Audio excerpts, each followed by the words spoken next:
بسم الله الرحمن الرحيم. السلام عليكم ورحمة الله وبركاته. الصلاة والسلام على سيدنا محمد معلمنا وقدوتنا وحبيبنا صلى الله عليه وسلم. هنكمل حالات الميتابوليك اسيدوزيس النهارده المحاضرة الرابعة. معنا case presentation. We have one real case already 59 years male patient presented to emerge to our ER with confusion and tachypnea. And on examination, blood pressure 116/75, little bit hypotension, little bit tachycardia with cosmal breathing, tachypnea, and already saturated well room air, and glycoma scale already 7/15. Patient is diaphoretic with mottled scan and the temperature 39. When we send the lab for here for this patient came by confusion and tachypnea and a little bit hypotension and temperature 39, little bit hypotension. We send the lab and the biochemistry. We found the pH 7.37, I think within normal, and the BCO2 is 19, and the bicarb little bit low, and the potassium 2.9, hypokalemia. Chloride 103 is okay, blood sugar is okay, urea 5, creatinine 84, and the lactate was a normal 2.1, and the ketone is negative, osmolar gap already is 7. What's our explanation? Just to be clear with you, as regard the peripheral venous and the arterial blood gases, you should know the difference between venous and arterial, okay? ABG and VBG. As regard the VBG, the pH will be lower by this number, 0.03 and 0.04 lower than the arterial, and the venous BCO2 6 millimeter to 8 millimeter mercury higher than the arterial one, and the bicarb 1 to 2 millimole higher in the venous more than arterial. This number just to be fixed in your mind. Venous, VBG will be lower in the pH and higher in the BCO2 and higher in the bicarb. Higher in the BCO2 6 to 8 and the bicarb 1 to 2 and lower in the pH just 0.03, 0.04. To put in your mind to be fixed what is the difference between VBG and our ABG. Only just a major exception for this, already patient who is hypovolemic in choke with low tissue blood flow, more CO2 added per liter of the blood flow.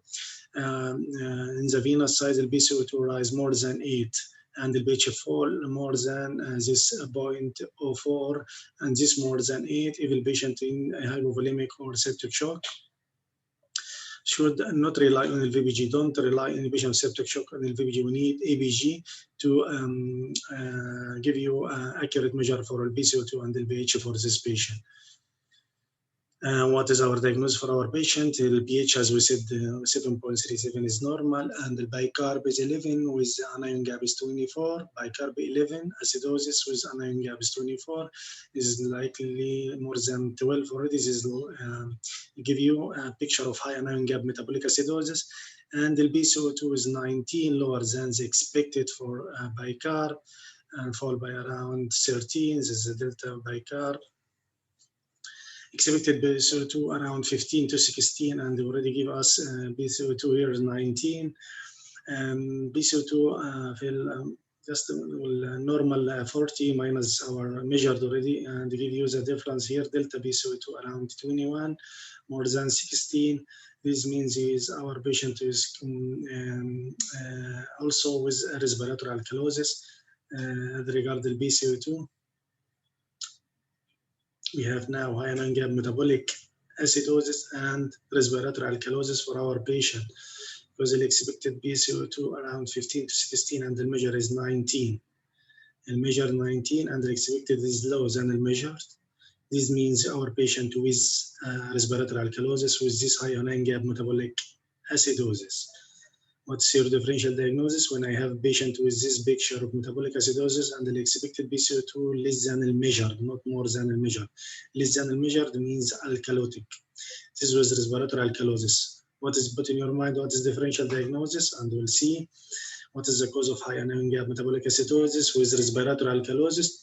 We have different causes for this. We have sepsis, liver failure, and acetyl salicylic acid overdose. If you have patient with sepsis, you have patient with liver failure or acetyl aspirin overdose.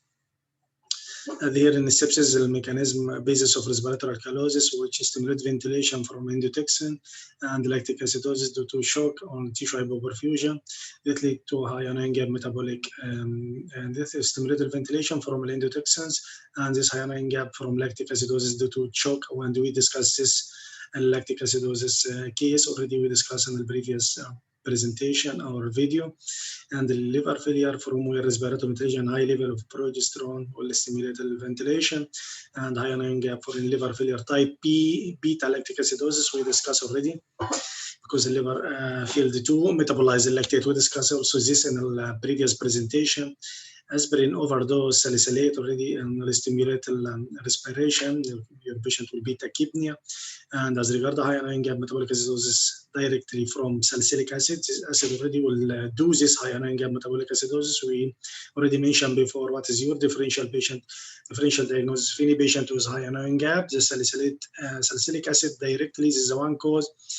And the salicylate cause uncoupling oxidative phosphorylation leading to lactic acidosis, and the salicylate by himself can lead to lactic acidosis. And the salicylate also is a lipophilic leading to keto lipolytic lipolysis, and lead to ketosis, also lead to high anion gap metabolic acidosis. These are three mechanisms for salicylate to lead to end by our patient to be high anion gap metabolic acidosis, either by salicylic acid itself, or salicylate lead to lactic acidosis, or salicylate lead to ketosis by lipolysis. Our key test for this patient, our patient in this case, we already have patient with metabolic acidosis and respiratory alkalosis, just think in toxicity, salicylate, if no sepsis, no liver. And we send already the level, we found the liver 7.2 millimole is high. And this is a nice diagram from Journal of Medicine, England, 2020, just to show salicylate poisoning, how can it cause respiratory alkalosis combined with anion gap metabolic acidosis via lactate or beta hydroxybutyrate from lipolysis, and this will end by this high anion gap metabolic acidosis. And we discussed already this in the previous presentation. Why salicylate poisoning is harmful? Why salicylate? What is the side effect of salicylate or complication of salicylate overdose? Your patient will be febrile, like our patient, sweating, nausea, vomiting. Your patient will be presented by nausea, vomiting, and tinnitus in his ears, and the brain injury. Some patient will come by cerebral edema and the non-cardiogenic pulmonary edema. We have cerebral edema, pulmonary edema with salicylate overdose, the dangerous medication or toxicology. Just the patient will present to emerge by this fever, sweating, nausea, vomiting, maybe becomes confused secondary to the cerebral edema, or maybe the patient was respiratory failure secondary to ARDS, and maybe will come by high liver enzymes. We saw one patient already with elevated LTST and bilirubin, albumin, INR. Everything is damaged synthetic and enzymatic function of our liver. And arrhythmia, some patient will came by severe dysrhythmia, cardiac dysrhythmia, and maybe end by this. How does LPH interact with salicylate? You know, LPH, we need any patient with salicylate toxicity is the most important to make his serum and urine alkaline. And this salicylic acid will be transferred to salicylate plus hydrogen. If you don't neutralize this hydrogen, will return back to salicylic acid and will take all the side effects. Salicylic acid will be metabolized to salicylate. Salicylate easy to go through urine. If you have acidosis is high, or proton is high, or this hydrogen is high, it will combine again and will return back to salicylic acid and will take more side effect and more toxicity. To neutralize this salicylic acid, this really, if salicylic acid corrodes the cell membranes, cause toxicity to tissues and reabsorbed from renal tubular lumen, not excreted if you have high protons here. Goal to keep salicylic acid in ionized form salicylate. Our goal to keep in ionized form salicylate to be easy secreted in urine and don't be returned back to salicylic acid. How to do this? By alkalinization of your serum and urine to lower the hydrogen or protons and raise the pH of urine at least more than 7.5 as you can. Urine pH more than 7.5. Shift above equilibrium to the right, okay? To the right, not to the left. We need this salicylic acid to go to salicylate to be excreted in urine, okay? Management of salicylate poisoning, just supportive care, EBC, DE, as we know, this EBC, just airway, blood pressure, circulation, like that. EBC, medicine, and activated charcoal. Our rule also management of any patient with salicylate, don't forget that. And give IV dextrose to ensure avoid neuroglycopenia. Aim to keep your blood glucose, just check your blood glucose because most of this patient will go to hypoglycemia from liver failure, and they should be give IV dextrose. Don't forget check blood sugar in the patient with salicylate or came to emerge by confusion. Avoid intubation and ventilation if at all possible. Just try to tend away from intubation and ventilation. Tend to lose respiratory alkalosis and associated protective alkalization of body fluid, even during brief apnea as the patient is paralyzed to facilitate intubation. Give a large dose of IV bicarb, keep urine pH. IV bicarb is the main treatment of salicylate to keep urine pH more than 7.5 and the plasma pH more than 7.5 as you can. 7.5 to 7.6. Give boluses 1 to 2 millimole per kg. If you have 70 kilo, you can give 140 or 70 or 140 as you like, millimole per kg per total body weight. Just don't forget this, 1 to 2 millimole per kg in any patient with salicylate sodium bicarb.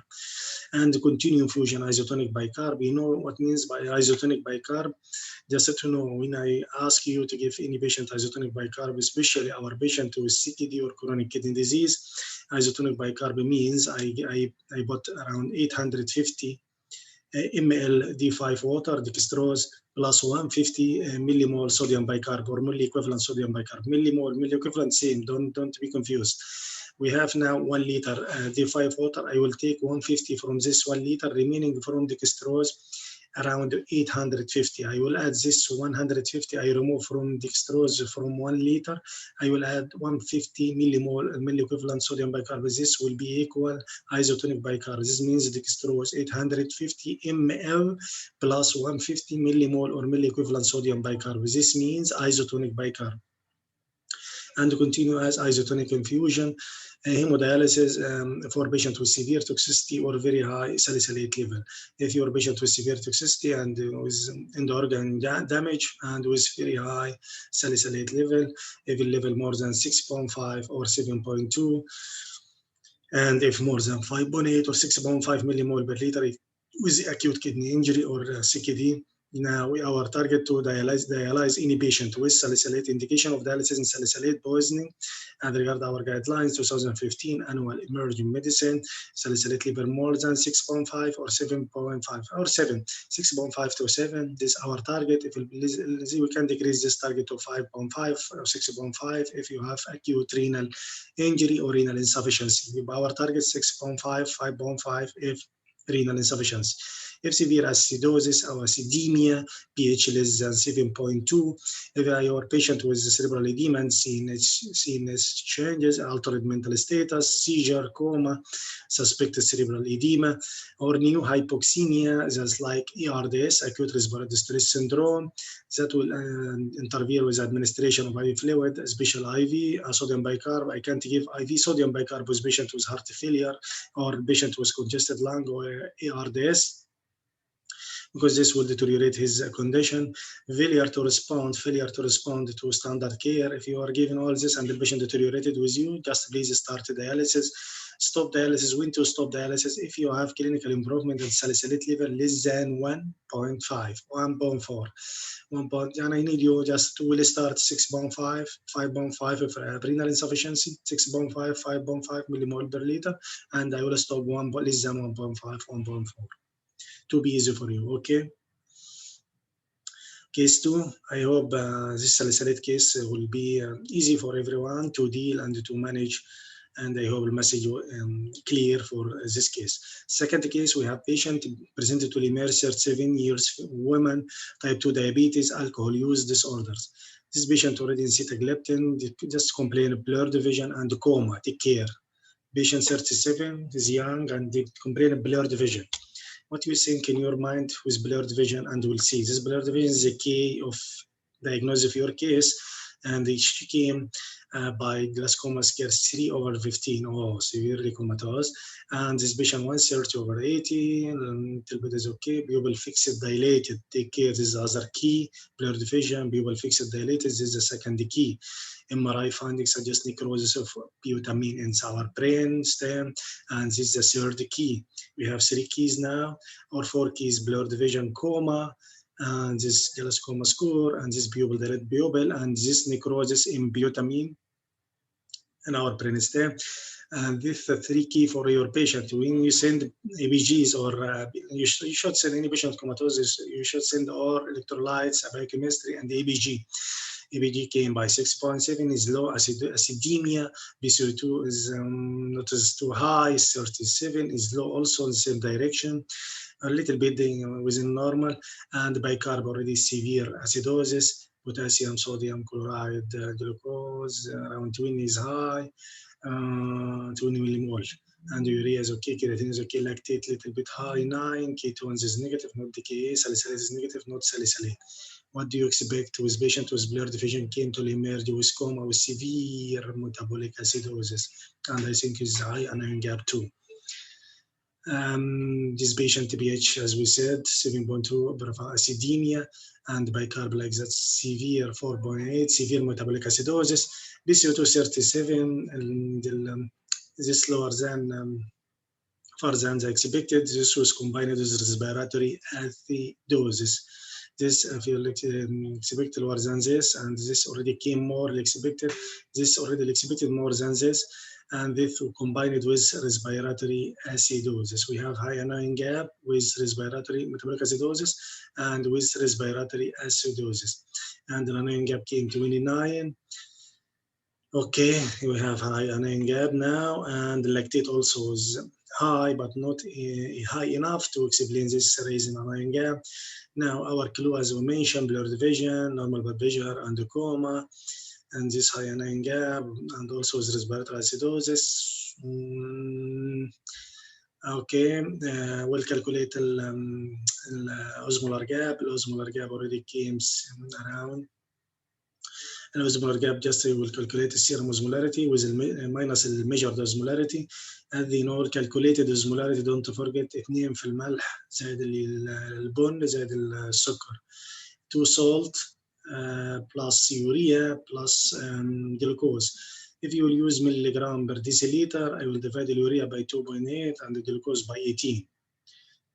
2 sodium by urea divided by 2.8 and glucose will divide it by 18 if I will use milligram per deciliter. If you will use millimole, just direct calculation 2 في الملح زائد البون أو اليوريا plus glucose سكر. تمام. هيديك calculated serum osmolarity. We have measured the serum osmolarity here 416 minus the calculated will give you 115. Oh my God, it's too high. Our normal is osmolar gap less than 10. We have now osmolar gap more than 150 for our patient. This is the second step after you found the patient with high anion gap and severe metabolic high anion gap metabolic acidosis. This is the osmolar gap you should be done. And osmolar gap will measure the minus calculated 2 multiplied by sodium for this and measure the anion plus urea plus glucose. For our patient, when the patient presented early, anion gap not so much rising and osmolar gap is too high because already methanol, because this is our patient already methanol because this vision problem. And the methanol not metabolized at early stage or early arrival to our emerge, and with the time methanol will be metabolized to formate, and the osmolar gap will be down, and at the end the anion gap will be increased because here methanol already will be metabolized at the end to formate, and will lead to osmolar gap to decrease, and the anion gap will be increased by late presentation to our patient after ingestion of methanol. What is differential diagnosis of increased osmolar gap? I discussed this already in the first presentation. In our communities, methanol, ethylene glycol, and ethanol, methanol, ethanol, ethylene glycol, isopropyl alcohol. And in hospital, sometimes some patients received mannitol, and some patients received propyl glycol, and some patients received sorbitol or glycine bistoterp. All this will lead to high osmolar gap. But this is don't confuse in hospital, just don't forget mannitol, sorbitol, and glycine. All this will lead to high anion gap. Back to our patient, our case, level of alcohol, we found the methanol. Just don't forget the methanol will end by blindness. Don't forget methanol. Our patient came by blurred vision. We found the level 74. Just to remind you, just back to biochemistry and pharmacology, we have metabolism of ethanol, methanol, and ethylene glycol. Ethanol will end to acetic acid to citric cycle, and this ethanol, acetic acid. Methanol will end by formaldehyde, formic acid, and this bifolate to CO2 and water. Methanol, formic acid, ethanol, acetic acid, and ethylene glycol will end to glycolic acid. By thiamine will go to be metabolized to beta hydroxybutyric acid, and the glyoxylic acid. The glyoxylic acid will divide it into by pyridoxine as a coenzyme factor to stimulate the glyoxylic acid to metabolize to oxalic acid and the glycine. Don't forget ethanol, acetic acid, methanol, formic acid from formaldehyde, and all this will end by folate to water and CO2. Ethylene glycol, glycoaldehyde to glycolic acid, glycolic acid from ethylene glycol will end by beta hydroxybutyric acid and glyoxylic acid اللي هو بيدينا oxalic acid في النهاية وجلايسين, oxalic acid and glycine. هنا glycolic acid, formic acid, acetic acid, ethanol, formic acid, methanol, glycolic acid with ethylene glycol. Findings suggestive in our patient, in our case, what is the finding? Suggestive toxic alcohol ingestion as regard the history of ingestion. If you will take family history or relative history, visual complaints, suggestive of methanol, physical exam, normal blood pressure, and reduced level of consciousness. And urine analysis, you will found the calcium oxalate crystals and the creatinine AKI with this patient also from calcium oxalate crystals, and anion gap, osmolar gap elevated, and severe acidosis from your case presentation to emerge. How to manage this toxic alcohol ingestion? Just first, supportive ABCD, as we know, supportive care, ABC, and the cold poisoning control. If you have this center already in your hospital, just to call him to inform what's your plan to help you in management of this patient if you don't have a clear protocol. Just sodium bicarb, first line of treatment if in alcohol ingestion, just sodium bicarb, MPH to increase more 7.3. Don't forget this more than 7 whatever. And keep format as format and out of the cell as with salicylate. Don't want to go to formaldehyde again. And fomepizole or ethanol as antidotes already, and hemodialysis urgent as possible, and vitamin therapy enhance the metabolism. For in the methanol, we use folate already every 4 hours, 50 milligram, and methanol, folate, 50 milligram IV every 4 hours for 24 hours. Ethylene glycol, we can use thiamine and pyridoxine. Ethylene glycol, we can use thiamine and pyridoxine. We'll go back to this line. We have here in methanol, we need a folate to help to change the formic acid to water and the CO2. And here we need the thiamine and pyridoxine. Thiamine will metabolize the glycolic acid to beta hydroxybutyrate and to ketoacetic acid will go to the urine, and we'll use pyridoxine to the glycolic acid to oxalic acid and glycine. Okay. Fomepizole, just to remind you, non-ethanol alcohol dehydrogenase inhibitor.